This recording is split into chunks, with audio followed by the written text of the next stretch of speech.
What's going on, Dirty Birds fans? Welcome into Falcons Today by Chat Sports. My name is Moose, a little ripper of an at-home style video here for you. Currently at my future brother-in-law's house. He'll be my brother-in-law here in about 48 hours. So wanted to get a quick little 10 to 11 minute video out for you because ESPN dropped an insane article. I think that's the only way that I can describe it. And then also the Falcons depth chart for the Tampa Bay Buccaneers in week 1 has been officially released. Before I get to that, though, if you could hit that subscribe button, help us get to as close as to 38,500 subscribers before week 1. I did just get the go-ahead from my boss that when I get back on Sunday morning, I will be live for the Tampa Bay Buccaneers versus the Atlanta Falcons week 1 watch party. So I will be joining you. It's going to be an electric time. Make sure you pull up, hit subscribe, because we're going to be giving away some really cool stuff. So let's go on to the actual topic of today's video. Let's start with the first one. ESPN released an article, and Jeff Legwold is the author of this article. And essentially what he does is he comes in throughout the offseason and he gives different previews, different predictions, and different kind of outlooks for the 2025 season at different points. So he started before training camp began. He gave an update right before preseason started. And of course, he's making one now before the regular season actually begins. I don't have all of my notes here like I normally would at Chat Sports. So I do have to do kind of like a back and forth here. So here's what I've got pulled up. They predict the Atlanta Falcons as the 25th best team entering the 2025 season, with a 37.4% chance to make the playoffs.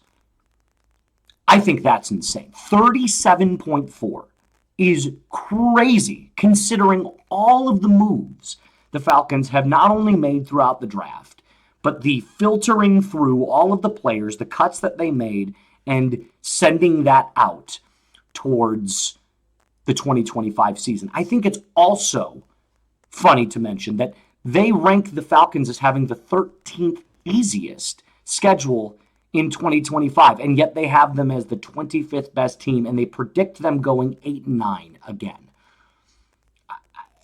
Some part of me wants to trust ESPN, right, because it's the most trusted name in sports. But then there's other times that I look at lists like this and I say to myself, are you watching anything or going to any sort of training camp? Are you going to these practices and watching what these new players are doing? Because I think if you did, you wouldn't nearly have the Atlanta Falcons as low as you do. Now, don't get me wrong. I'm not saying the Falcons are a top 10 team right now. I think there's a lot that we need to see this season before we can start crowning them to being one of the best in the NFL. It's a long way to go. But with how easy the division is, with the Carolina Panthers still in a rebuild, the Saints looking worse than ever, and really the only competition that you have is against the Tampa Bay Buccaneers, plus with the 13th easiest schedule, I think it is ridiculous to have them at 25th right now. I would have them at least top 20, maybe somewhere between 17 and 20, probably around that 18 mark. As of right now, obviously, we have to see what the defense looks like and, how they perform. But I can't help but look back at this ridiculousness from Jeff Legwold and say, you know what you're talking about. Because the truth is that I don't think he does. I mean, no disrespect to these reporters, but they don't go boots on the ground and talk specifically about the Falcons each and every day. Their job is to kind of give their take on the NFL as a whole.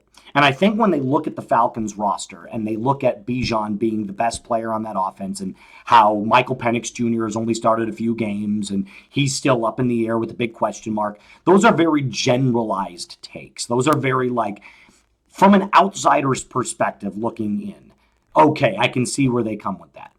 But if you watched the Falcons training camp and you listened to what the reporters were saying about this team, the offense should be a big sticking point in the Falcons' 2025 success. The defense, of course, is the main question mark that we have to talk about. But I can't help but look at what Jeff Legwold wrote and saying the Falcons are going to go 8-9 in the 2025 season with how easy the middle of their schedule gets. It's insane to me.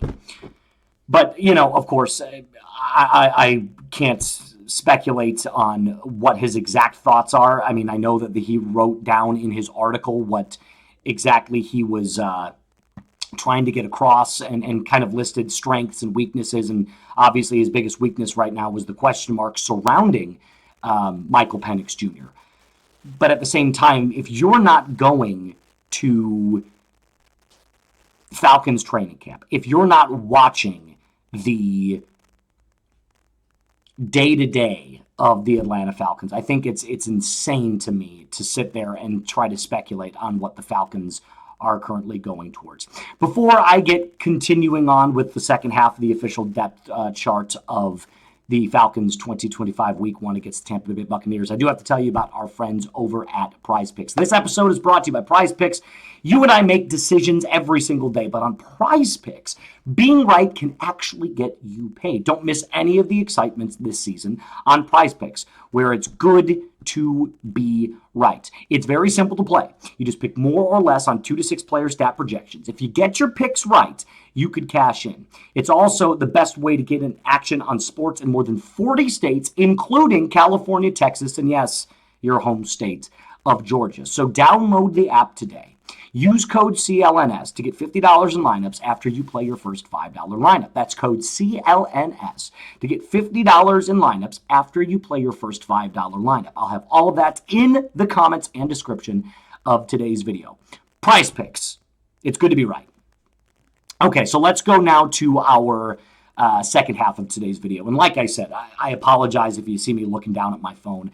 I don't have all of my notes or my setup like I do at Chat Sports, where the graphics are at literally my display. So I do want to go over briefly what I saw. And for the most part, it's kind of what we expected.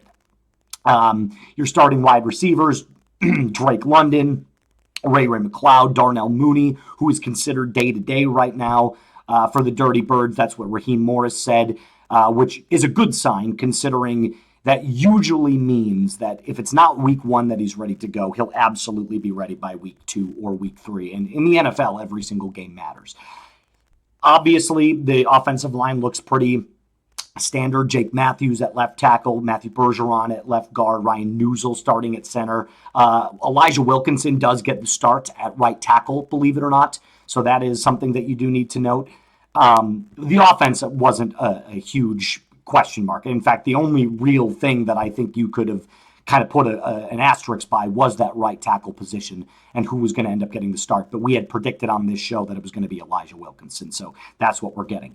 Defensively, this is where it kind of gets interesting. Listen to this. Leonard Floyd at edge. Your defensive line, your starting edges, are Arnold Ebiketie and Leonard Floyd. And Ebiketie is one of those players that I believe that you can do kind of both. You could put him on the line. He could put his hand down, but he could also stand up as a traditional edge rusher. So Leonard Floyd, Arnold Ebiketie is your edges. Your defensive line, David Onyemata, Brandon Dorlus, who we said was going to end up getting the start. And they've only got those 2. So they've got the 2 offensive linemen, the 2 edges. Your linebackers are Caden Ellis, Divine Diablo. Yep. And here's where it gets really interesting. D. Alford is not listed as a nickel corner. Natrone Brooks is listed behind Billy Bowman Jr., who's getting the start. In fact, D. Alford's behind A.J. Terrell right now, which leads me to believe that if D. Alford has been taking snaps at that nickel corner spot the entire offseason, the fact that he's not even listed as a nickel corner is kind of telling to me. I mean, don't you agree?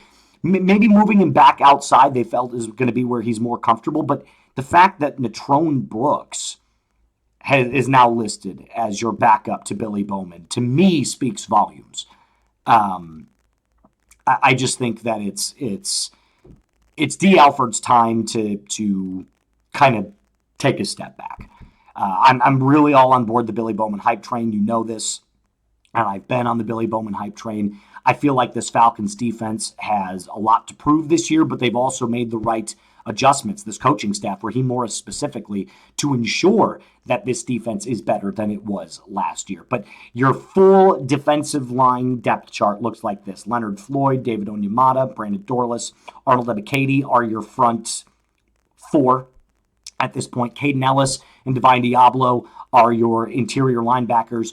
A.J. Terrell gets the start at that outside corner one. Same with Mike Hughes at CB2. Nickel corners, Billy Bowman, and of course Jesse Bates and Xavier Watts round out as your safeties. So against the Tampa Bay Buccaneers, it's going to come down to making sure that you can stop Baker Mayfield.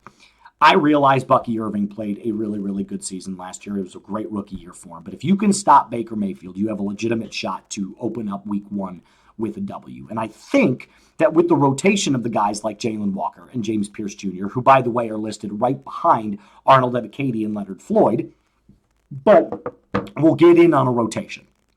I don't want that to come across like they're not going to play. They absolutely will. These depth charts are fluid. And not fluid like, oh, you're going to see a bunch of backups play.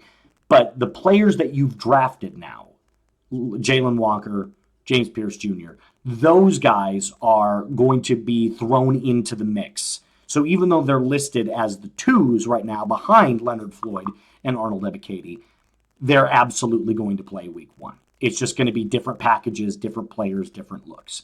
All right, I do have to get out of here. I've got to go spend a little bit more time with the fiance. We've got ourselves a couples massage that was booked for us by a anonymous bridal party member, I guess you could call it. So we'll make sure that we thank them when we find out who actually sent that in. But I got to say sayonara for right now, Falcons fans. But wanted to give you a quick little update as to what I have been seeing. I apologize if it was kind of a scrambled episode here, trying to gather my thoughts. I got the news in and I immediately came over to my computer, pressed record, and just ripped it.